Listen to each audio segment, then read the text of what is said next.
Hello guys, এখন আমরা এসেছি নন্দনে ফিল্ম ফেস্টিভ্যালে। আমার সাথে আছে শুভদা। আর পিছনে দেখতে পাচ্ছ নন্দনে এখন অনেক ভিড় আছে। প্রোগ্রাম মানে সব কিছু শেষ হয়ে গেছে একটু আগেই। প্রোগ্রাম শেষ হয়ে গেছে আর এখন আরেকজন আছে দেখা। এই তো এখানে আমাদের একটা দাদাও আছে, দেখতে পাচ্ছ। দেখুন, প্রতি বছরই ডিসেম্বরে অর্থাৎ বছরের শেষের দিকে প্রায় কলকাতার নন্দন চত্বরে ফিল্ম ফেস্টিভ্যাল অর্থাৎ ইন্টারন্যাশনাল ফিল্ম ফেস্টিভ্যাল হয়েই থাকে। আর এই বছরের ডেটটা ছিল 9 তারিখ থেকে ডিসেম্বরের 11 তারিখ পর্যন্ত। এখন নন্দন চত্বরে ফিল্ম ফেস্টিভ্যালে যে প্রোগ্রামগুলো হয় সেই প্রোগ্রামগুলো অলরেডি স্টার্ট হয়ে গেছে।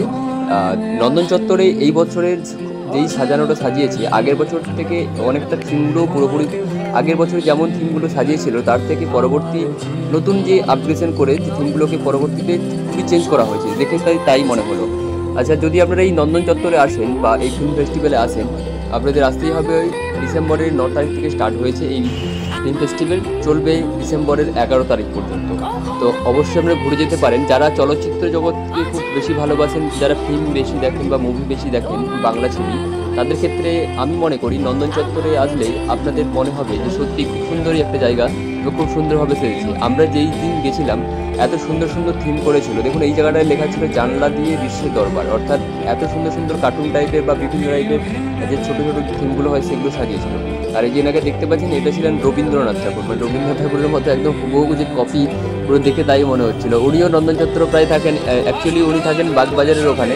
ওনার বাড়ি, ওনাকে জিজ্ঞেস করে যেটা জানতে পারলাম। তো ওনার সাথে হঠাৎ করে এই নন্দন চত্বরে দেখা হলো, আমি কিছু ছবি তুলে নিলাম।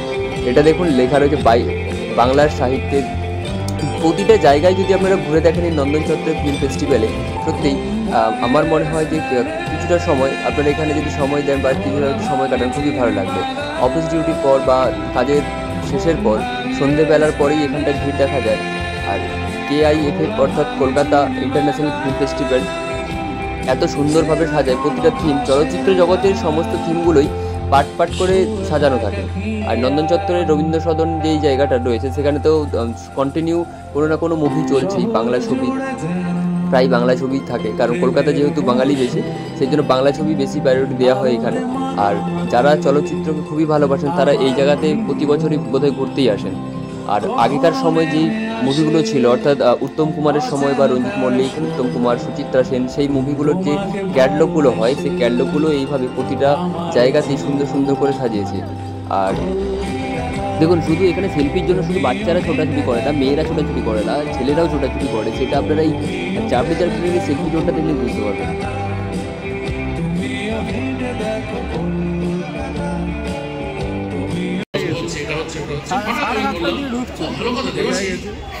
একটু আগে নিচ দিয়ে উঠছিল, তখন দেখলাম তোমার বাবা শুয়ে রয়েছে বারান্দায়।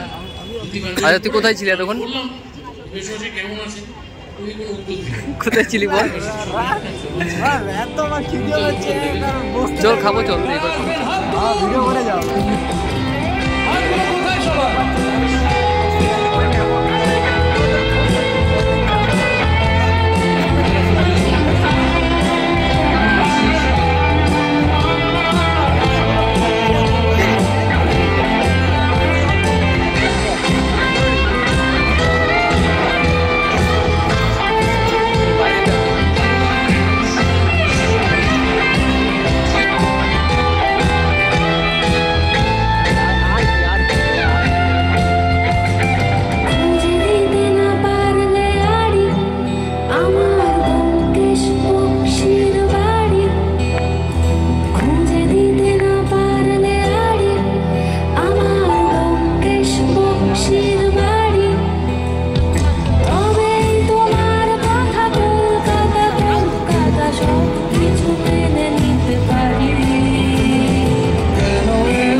অফিসিয়াল ফিল্ম ফেস্টিভ্যালটা পুরো দেখে নিলাম। তো আপনাদের কেমন লেগেছে অবশ্যই কমেন্ট করে জানাবেন।